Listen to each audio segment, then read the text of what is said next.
And this is Steve Fryer, and you're listening to the Millennium Cafe. And today in the cafe, I have my guest, Glenn Kimball, who is the author of The Hidden Stories of the Childhood of Jesus.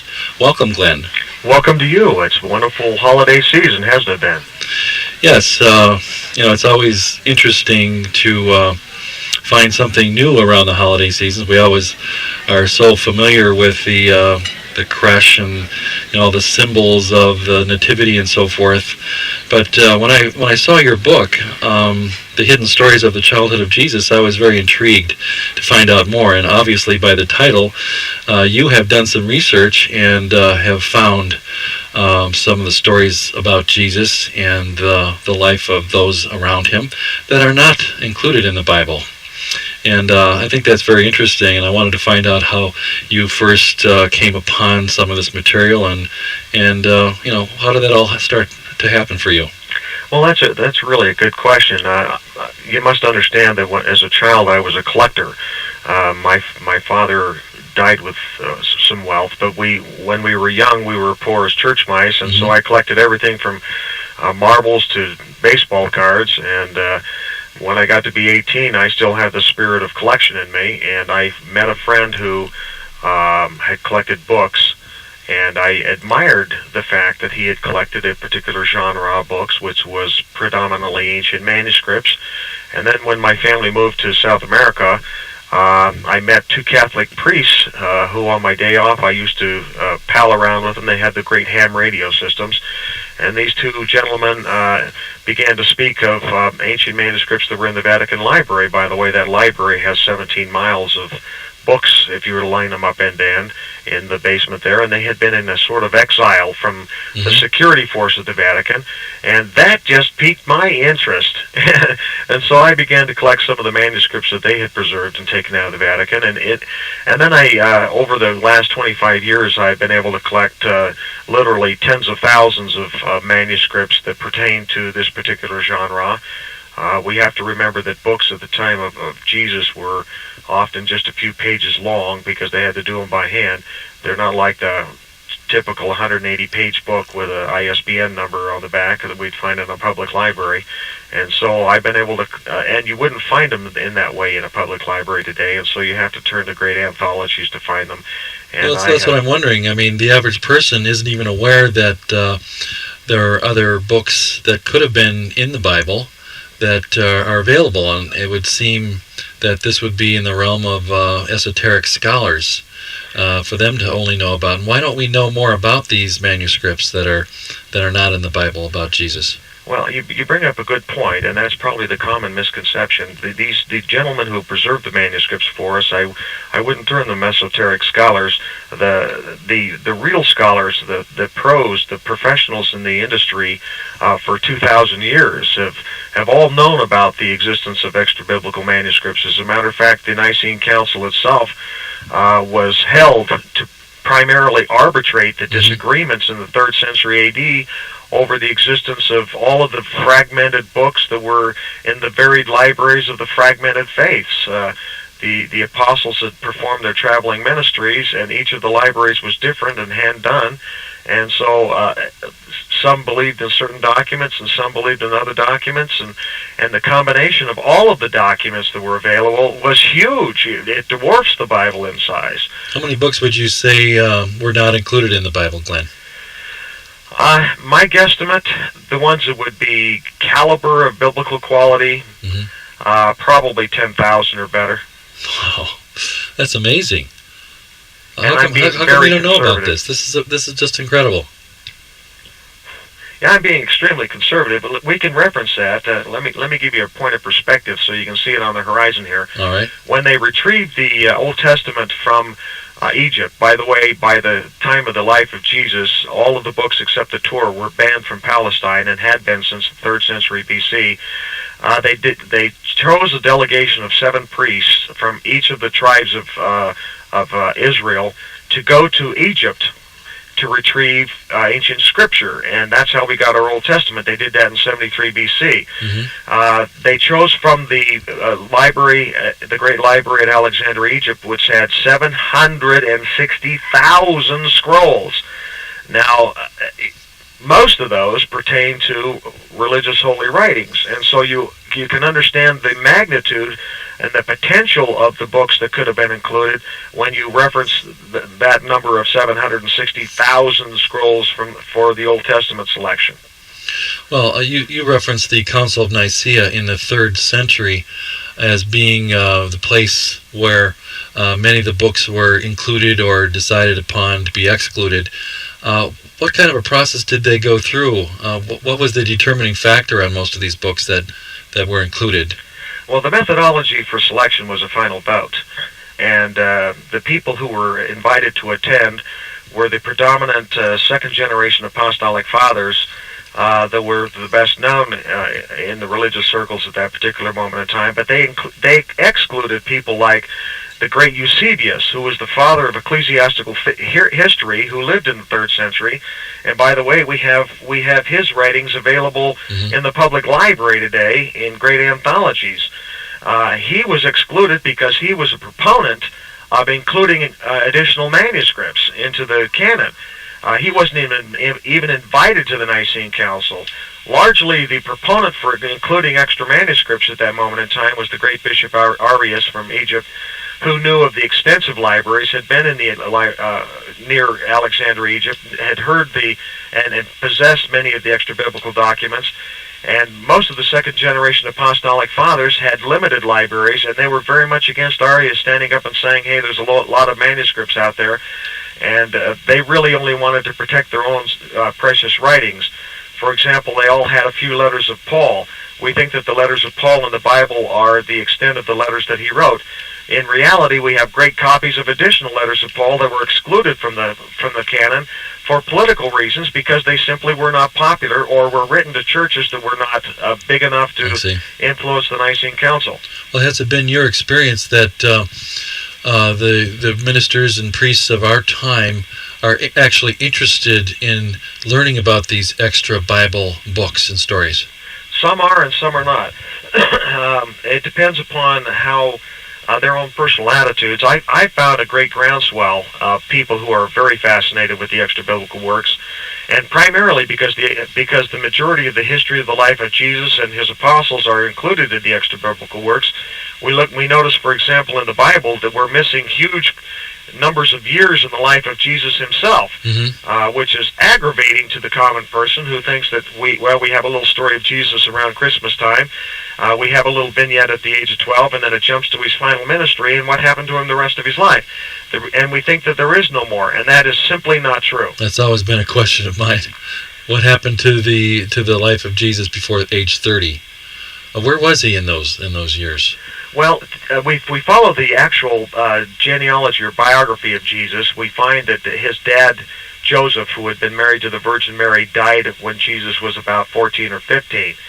And under Jewish law, the next of kin was to take over the protectorship of the family. And that next of kin who took over the protectorship of Jesus' own family was a man named Joseph of Arimathea, who, by the way, the only gospel that even refers to Joseph of Arimathea is the Gospel of John, who was written by Jesus' best friend. By the time Matthew, Mark, and Luke wrote their books, Joseph of Arimathea had long been exiled in the Exodus of the Faithful in 36 A.D. and found himself back in his mining consortium in England with the Virgin Mary, Lazarus, the Bethany sisters, Martha, and Mary Magdalene, etc. But Joseph of Arimathea was a principal player in the life of Jesus, and in fact assisted Jesus in doing much of the traveling that he did in his life. In fact, Joseph of Arimathea was the third wealthiest man on the planet at that time, named by Caesar himself as Nobilis Decurio. In other words, Caesar knew the acting father of Jesus personally, knew of the existence of Jesus personally long before the crucifixion. That's part of the reason why Pontius Pilate did not want to crucify Jesus, is because he knew Jesus was a prominent figure not only in Palestine and not only in Rome, but in many other places around the world. So was Jesus really a poor carpenter then? Jesus was anything but a poor carpenter. We have mistranslated the word tektron from Greek to mean carpenter or poor carpenter. In reality, it's more akin to our word that we have in our day, which is called architect. the last part of it being from the Greek. Joseph, Jesus' father, was in reality an architect, a contractor, and a surveyor, and very, very wealthy in his own right. I see. Oh, that makes a lot more sense than if Jesus was associated with Joseph of Arimathea, then it makes sense that if he was one of the wealthiest men in the world, he might have had a chance to travel a little bit. Well, he traveled on the boats of his great uncle. We have great vignettes not only all around the Mediterranean, but all the way into India, for example. Jesus, we have it's common knowledge in the streets of India that Jesus spent 3 years in Nepal. Everybody there knows about it. He's quoted firsthand in the Vishnu Purana and the Rishvidas, the holy books of the Hindu. He's depicted in the stained glass windows of the Hindu temples. The story and legacy that Jesus left for the Hindus is terrific. In fact, one of the magi that came to the birth of Jesus was in fact from India and returned to his homeland, never became a Christian, and told his people that Jesus will come and visit us in his lifetime, and we will have our version of the coming of the Messiah, which they did have, and they had a great celebration when Jesus went to India. So who were the Magi, actually? The Magi were three gentlemen. They were a royal family. They were not the heads of state. Much like we have today, there are royal families in England and other royal families in Germany, Russia, etc., etc. They were royal family members who were also astronomers of the highest quality. They had kept in touch with each other. The astronomy, or the astrology world, as they called it in those days, was a open fraternity and very, very active fraternity that shared common beliefs and practices, which is evident from the fact that they all shared the Star of Bethlehem legacy, that the coming of the great Messiah, the King of Israel, would come at the appearance of a star. These gentlemen used the stars for two principal reasons. Primarily, there wasn't a calendar back in those days, and they used the stars for dating specific occurrences, and they used the stars to travel. Much like we'd use maps today, right. They used the stars to navigate the land as well as the ocean, as would sailing vessels navigate the ocean using the stars. Tell us, how did Joseph and Mary really meet? What was that story? Well, Joseph and Mary were, first of all, cousins, and Joseph was some years older than Mary. Mary had been born, and by the way, her birth is the actual Immaculate Conception. We confuse the Immaculate Conception with the birth of Jesus. The Immaculate Conception really refers to the birth of Mary. She had been sequestered in the temple from the age of 3 by her parents in the great temple of Jerusalem until she was to reach the age of accountability. And part of the reason she was sequestered in the temple was to protect the rumors of her virginity. Right. And when she became of age to be betrothed, the ancient prophecies, which, by the way, are not included in the Bible, had discussed how the virgin who was to bear the Messiah would meet her betrothed. And the legend said, or the words of Isaiah said, that all of the eligible bachelors would come and bring their staffs to the temple. Now, you remember, the staff is the stick that they used not only to help them walk, but it also contained their family crest and much of their history on these sticks, and it was passed from father to son. They would bring their staffs to the temple, and out of one of their staffs would bloom a flower from a dead stick, and a dove would lie on his shoulder. Well, they invited all of the eligible bachelors from their country and many others. Mary had already had many aggressive, rich fathers try to buy Mary out of the temple, including the great Abiathar, and she had refused them. They all brought their sons to the temple, and lo and behold, no flower. And so the high priest of the temple, including Zacharias, who was married to Mary's cousin Elizabeth, went into the Holy of Holies and said, "Hey, look, we brought the staffs to the temple." I'm paraphrasing here, and I apologize. That's okay. We brought our staffs to the temple, and nobody's stick or staff sprouted a flower. And the voice from the Holy of Holies said, for all to hear, not only in the temple, but in the courtyard, "He who has not brought his staff is the one to be chosen." So they searched the countryside for the one who had not brought his staff, and the only one they could think of was Joseph himself. And he thought, well, this is kind of silly. I've already been married before and had 4 children, and I'm a widower, and I really didn't consider myself eligible to be married to the Virgin Mary. And so he brought his staff to the temple. Lo and behold, a flower bloomed out of the stick, and a dove landed on his shoulder, and the betrothal was on. So I think you maybe blew by it or whatever, but you were talking about the Immaculate Conception as really applying to the birth of Jesus' mother more than for Jesus himself. In fact, it exclusively applies to Jesus' mother. The story of her birth is a marvelous, wonderful, inspiring story that we get from history and that is referred to in many of the great faiths around the world.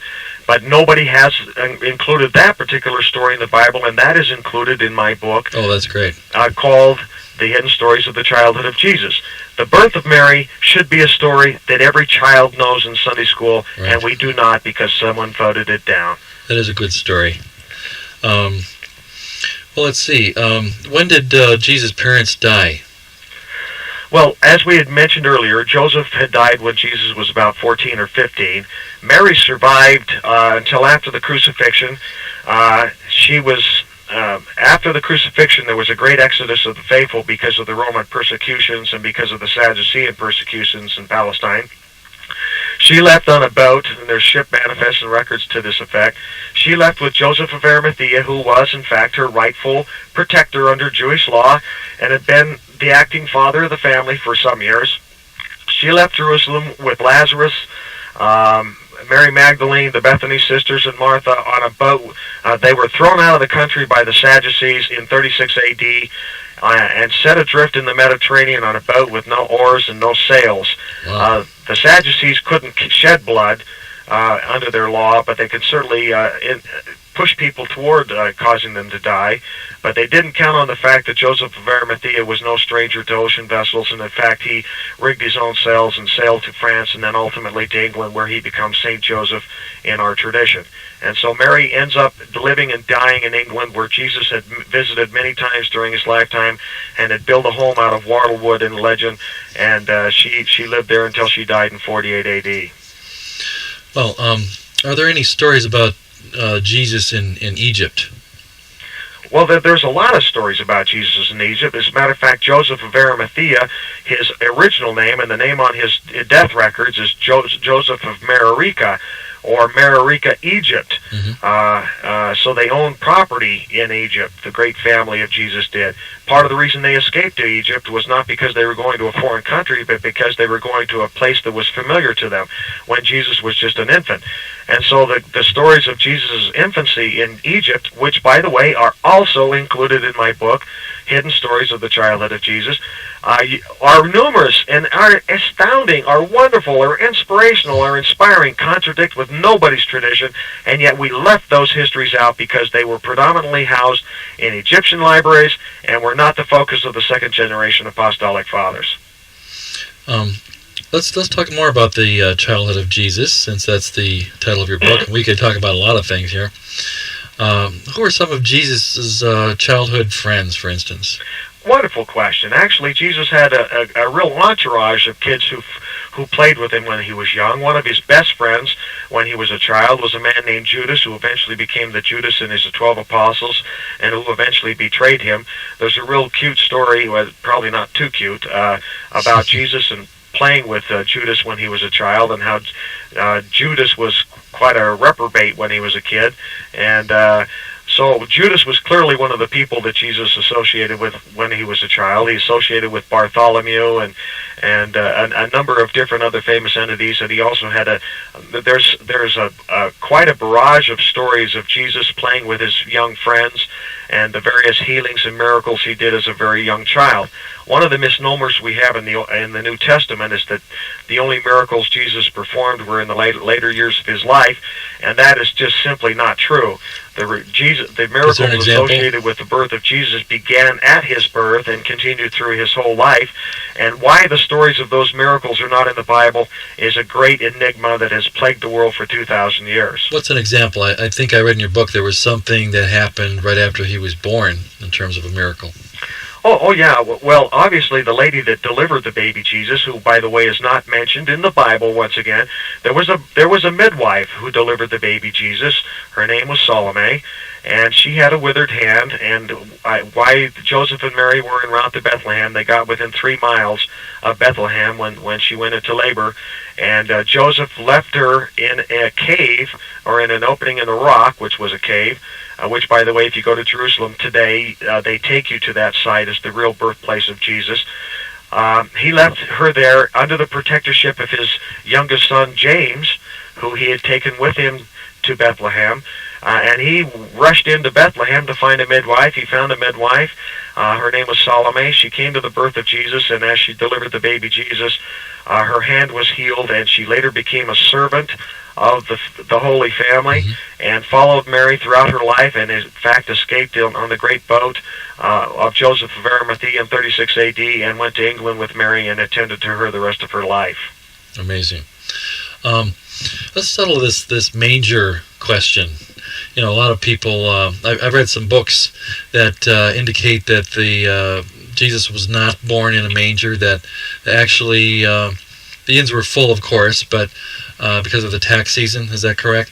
Yes. And but I had read somewhere that what they meant by manger was just a feeding box for horses, and that these were traditionally taken inside, and because they were full of hay, it was a convenient bassinet, so to speak, and that's what they meant by manger. What have you found? Well, Jesus was born literally in a cave 3 miles outside of Jerusalem, or Bethlehem, excuse me. And when Mary got the strength to travel the last 3 miles into Bethlehem, they went to the inn. By the way, the inn was full because of all the travelers there in the great census of Caesar at that particular moment of time. Joseph, the husband of the Virgin Mary, could have bought the hotel at any moment in time.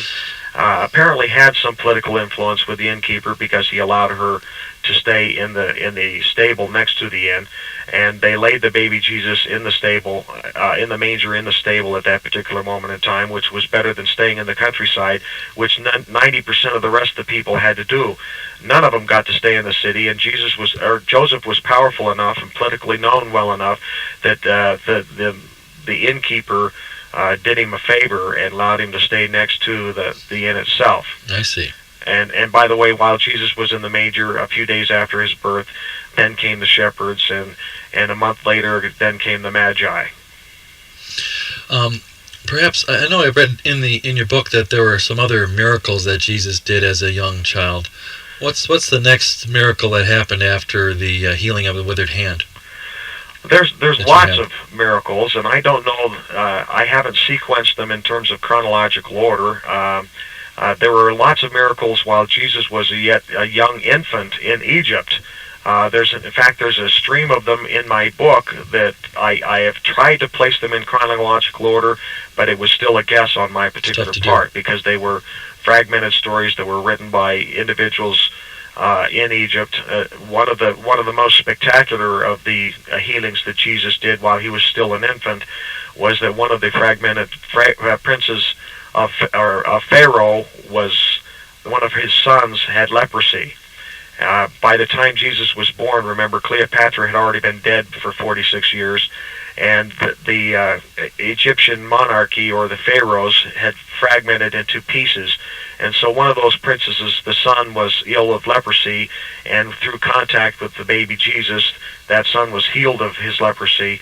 And so Joseph and Mary literally spent the years that they spent in Egypt as a guest of one of the pharaohs of Egypt in their house, and that Pharaoh, because he healed Jesus healed his son, gave them great wealth, which in the form of gold, which was the monetary exchange in those times. And Glenn, we have to take a break here.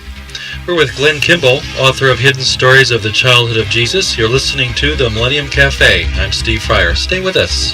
We'll have more right after this. And we're back. This is Steve Fryer. You're listening to the Millennium Cafe. And in the cafe today is Glenn Kimball, author of The Hidden Stories of the Childhood of Jesus. A really fascinating book you have here, Glenn. Before we go too far along here, we're still talking about the childhood of Jesus, and I know you've got so much material we could talk for days probably. And I know you're coming out with another book on the later life of Jesus, which I'm sure covers the crucifixion and so forth. But in this show, I'd like to get more into the education of Jesus, the training. What do you know about that? Well, obviously, that is a critical consideration when we talk about Jesus. First of all, his father, before his father's death, had hired a tutor to come and teach Jesus. As a matter of fact, he did it several times, hired great scholars. First of all, that implies the fact that Jesus' family was not poor. The poor families couldn't hire tutors, for heaven's sake. Right. There was not formal classrooms like we send people to public school number 105 in Brooklyn, New York, or something like that. You know, right. Very few people could read or write. Is that right? The common people couldn't read or write, but Joseph was wealthy enough to hire tutors, and every single time he hired a tutor, and Jesus and the tutor got together, Jesus being the young child Jesus, the tutor would have this marvelous problem of trying to teach someone who knew more than he did. And there's a real cute story about one of the tutors, the relationship between Jesus, the child, and one of the tutors, where Jesus was able to not only name the alphabet, but talk about its origin and write as a very young child. And the tutor went back to Joseph and says, I have need to be taught of this child, and not him need to have be taught of me. That explains that. Otherwise, it doesn't make any sense that Jesus would be teaching. You just sort of imagine that he was this God-man and just instantly knew everything, and he didn't have to be schooled at all. Well, and it also leads into the next vignette in the biblical history of Jesus when Mary and Joseph had lost him for 3 days, and he was speaking to the scholars in the temple. Right. By the way, that most of that conversation between Jesus and those scholars, or at least a good part of it, was recorded by scribes who were amongst those Jewish scholars who were sitting at the temple, and that vignette is, in fact, in my book. You can get a copy of that conversation of Jesus with the scholars. Jesus teaches them about the stars. He teaches them about medicine. He teaches them about mathematics and about language. If you want to hear what Jesus taught the scholars at the temple when he was 12 years old, you need to pick up a copy of the book. And by the way, my second book is out. It's called The Hidden Politics of the Crucifixion, but we won't talk about that era in his life to remain focused on his childhood. But Jesus was extremely well educated, very literate. There are thousands of vignettes in history which refer to the fact that he taught the high priest in the temple. One of the high priests at the crucifixion turned to the Sadducees, who were ultimately responsible for the crucifixion of Jesus, and admitted that he himself had learned the law of the Jews at the hands and at the teaching of Jesus himself. So Jesus was a pretty smart cookie then. A very smart cookie, and as a matter of fact, in the travels, when his dad died when he was 14, and by the way, that's the end of the first book, is it ends with the death of his father in Jesus' own words, the death of Joseph. After his protector father, Joseph of Arimathea, took over the protectorship of the family, Joseph of Arimathea took Jesus around to many of the large educational institutions throughout the world, predominantly the ones in Egypt, and the Great Druid University in England, where Jesus' grandmother was born. And Jesus had an opportunity to teach at those institutions, so and that's important because. Well, wait a second. You said he was there to teach. That's correct. He wasn't there to study anymore at that point. Well, he entered as a student and quickly became the maestro, the teacher, because he had such a wealth of knowledge. One of the interesting meetings that Jesus had during his life was obviously Pontius Pilate had been born in Seville, Spain, but he also went to the Great Druid University, as well as did most of the royal house of Rome. Royal families of Rome sent their kids not to Alexandria, Egypt, because the Alexandria school was in decline by that time. The Alexandria, Egypt school was primarily a scribal school, and it was attended by Mark the Apostle and Paul the Apostle. That's where they learned their scribal abilities. But the Caesars sent their children to England to be educated, and so did Pontius Pilate. And so it is rumored that the first meeting of Pontius Pilate and Jesus was in fact in England. As a matter of fact, we have some great dialogue at the crucifixion where Jesus and Pontius Pilate are exchanging Druid passwords to the great Druid debates, of which they both obviously had attended at the same time. That's amazing. What other records do you know about that indicate where Jesus might have traveled and taught? Well, Jesus, there are great writings from countries like South Africa. We know that he had a contact with Greenland. We know that he went all the way around the Mediterranean coastlines. We know that he spent a great deal of his time in his backyard, which was Edom, down with the Essenes and the Gnostic people. As a matter of fact, Jesus did not wear the priestly robes, the colored robes of the royal family of David, though he had every right to do so because he was the heir to the throne of David. He wore, in fact, the politically oriented robes of the communal societies of the Essenes and the Gnostics because he had walked and talked among them. So we know that Jesus was all the way around the Mediterranean, had sailed the boats all the way around the Cape Horn of South Africa into India, and that he left legacies in the port cities all the way around. And it's amazing. We have terrific legends and anthologies and writings about a man who could walk on the waters, came off the boats that had great white sails and oars sticking out the side, and he would walk to the shore on the water, and the rest of the guys had to use the boat because they couldn't walk on the water. It was a little bit of a problem for these other guys. So the vignettes of this man who could walk on the waters, heal the sick, and raise the dead, not only circumvent the Mediterranean, but exceed the Mediterranean through the Rock of Gibraltar and extend throughout the known world. And as a matter of fact, there's even vignettes all the way into the islands of the Pacific. I was going to ask you, I had heard somewhere where some people believe that Jesus had actually been to perhaps North and South America. Well, there's a great book called He Walked the Americas that I did not write. I happen to believe that that's true, having lived myself for long years in Mexico and as well as in South America.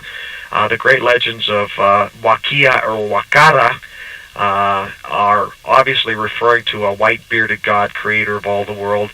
We also have Kukulkan, Chichen Itza, Quetzalcoatl, Mama Oru, Papa Mau Mau, and 10 dozen other names of which refer to a first-century visitor to this country, to this hemisphere, I should refer, and who taught them several things. First of all, he taught them religion and peace and love, but he also taught them agriculture and the art of architecture, which is amazing. It shouldn't be too amazing because his dad was an architect, Right. But he also knew the plants. I know that many times when I was up in the Altiplano in Peru, the natives would often run up to me and call me Great White Bearded God, and in places that had never seen white men, and they wanted me to teach them agriculture like the legends had foretold in their own ancestry. A little echo of the past there for you, huh? Oh, yes. Now, since Jesus was so educated, I assume he knew how to write. Is there any evidence of Jesus' writings left behind? Spectacular question, really. Yes, Jesus was extremely literate. He could not only read. We've evidenced the fact that he could not only read and write. He actually wrote books. We have survived into our day some of the financial correspondence of the family of Jesus, letters that Jesus had written in the business of his great uncle Joseph of Arimathea, where they are conducting the metal merchant trade. Jesus wrote many spiritual documents, none of which are in the Bible. Which is the most ridiculous thing I can think of, that we would exclude the writings of Jesus from the Bible. But I can give you an example. Sure, we'd love one. If you go to the Dead Sea Scrolls, there is a great manuscript written by the teacher of righteousness. Now, I'm not the first one to say this, but the great scholars of the world are tongue-in-cheek and behind the scenes confessing the fact that was likely the writings of Jesus himself. In other words, it correlates to the kind of things he said that we know about. Without doubt. The types of things. Without doubt. But I mean, is there anything that you know about that would show handwriting? Anything written in his hand? Well, the writing on papyri itself had a shelf life of about 200 years. Mm-hmm. We've had people today who are investigating the the sunken library of Alexandria in Egypt, Right, and they claim that part of the library still exists, even though it was burned in 63 BC. And my comment is, hey, the papyri wouldn't have survived the air for 200 years, let alone being immersed in water for 2,000 years. None of the manuscripts that we have today that are of the original text in that sense.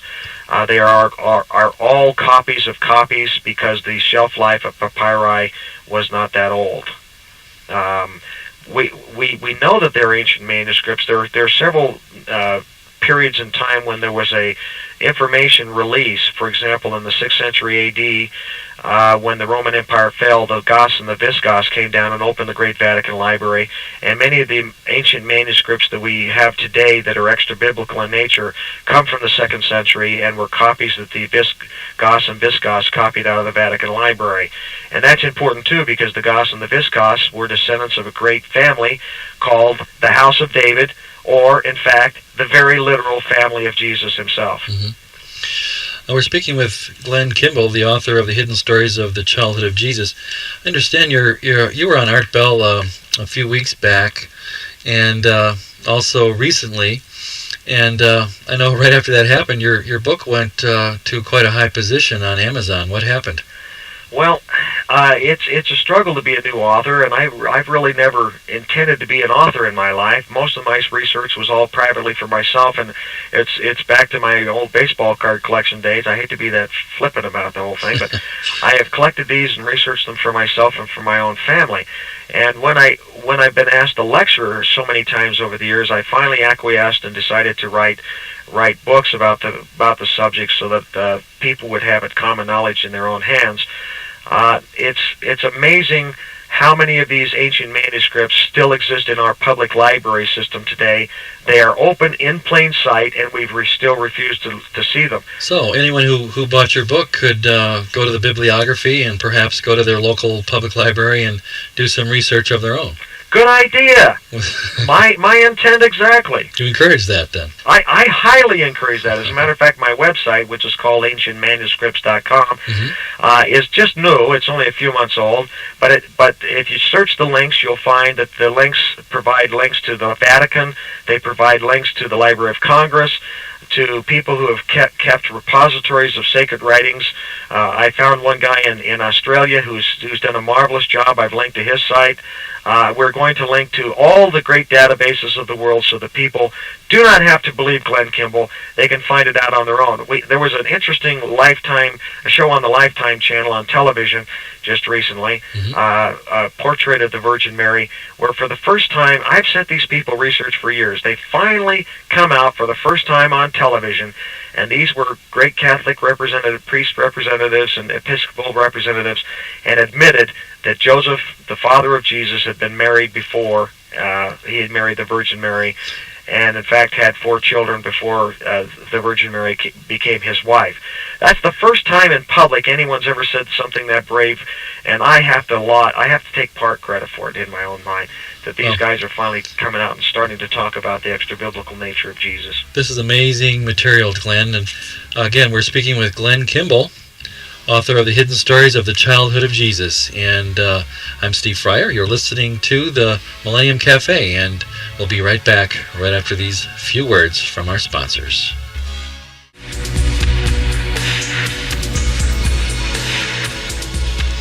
And we're back. You're listening to the Millennium Cafe, and my guest in the cafe today is Glenn Kimball, author of The Hidden Stories of the Childhood of Jesus. You know, since it is Christmas time, perhaps you could fill us in a little bit about the Star of Bethlehem. I noticed that in your book. The Star of Bethlehem, we have to understand exactly that the Star of Bethlehem was a prophesied event, and everyone knew at that time, as well as in the 16th century with the great astronomer Kepler, knew exactly what the Star of Bethlehem would be. It was, in fact, the merger of Jupiter and Saturn, which were religious stars for the Jews, in the constellation of Pisces. Pisces, obviously, the symbol of the fish, and that's why Christianity, for the first 2 centuries, used the symbol of the fish to denote Christianity, was because it was the Star of Bethlehem appeared in the constellation of Pisces. That event occurred 4 times in the year 7 B.C. Mhm. Now, we know that Jesus was born in 7 B.C. because Herod, who had sought the life of the baby Jesus and slaughtered the babies 2 years and old and younger, died in 4 B.C. We know the exact day he died because he died the night of a lunar eclipse, which still can be retraced through our computers today. And so Jesus had to be born before 4 B.C. And in fact, the Star of Bethlehem, which Kepler knew and saw again in 1603 and wrote of, was in fact the merger of Jupiter and the constellation of Pisces. Now we must understand that the Star of Bethlehem was far less ambiguous in history than it is today. The University of Georgia got a $50,000 grant to study the Star of Bethlehem, and cannibalized that after talking to me, because in reality there's not a question what the Star of Bethlehem really was. The Star of Bethlehem was a merger in the morning sky of the planet Jupiter and Saturn.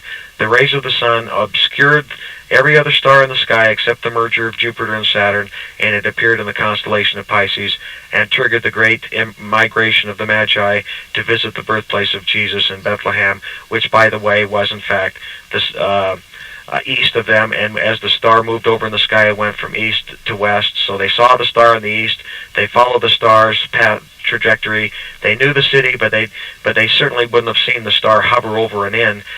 When they got to Egypt, they didn't know where to go. Or when they got to Bethlehem, they didn't know where to go in Bethlehem. So what did they do? They asked where the king was born when they got to Bethlehem, which obviously means they didn't see a star over an inn. No. They were looking for him. There were many who knew about him in the streets, but they went to Herod and asked, and that's what triggered Herod's anger, thinking that he would be deposed by this new king that was born. And anyway, we're almost out of time here, Glenn.